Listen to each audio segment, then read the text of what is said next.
ใจน้องแม่ก็คิดนำอยู่ บ่เป็นหยังแม่คือลูกบอกแหละแม่ บ่ได้คิดน้ำคิดแต่ว่าคิดน้ำพ่อกับแม่สิมาคิดหลายน้ำน้องว่ะ อีกอย่างหนึงน่ะแม่ นั่นแหละ แม่คันบ่แม่นเฮาแม่คันบ่แม่นเฮาแท้ๆนะแม่แบบคันบ่แม่นเฮาแท้ๆนะแม่เฮาต้องแบบสู้ต่อไปแม่ลูกเสืออยู่ว่ามีคนหักแปลงหลายแม่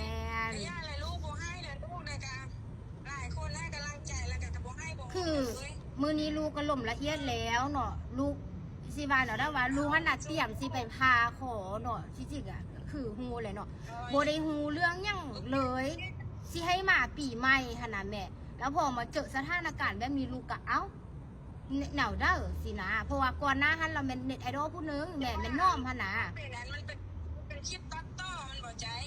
แม่น แม่เดี๋ยวนี้น่ะคันคนเข้าวังบ่ดีกับเฮาน่ะเด้อเขาก็เฮ็ดไปหมดแหละแม่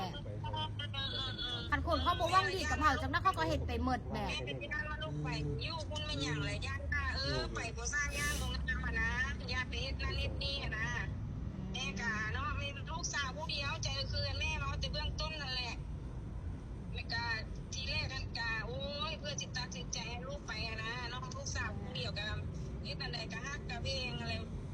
บ่เคยให้ไปนั่นใดจะเทื่อบ่เคยให้ออกห้างกันห้างแม่จะเทื่อนะ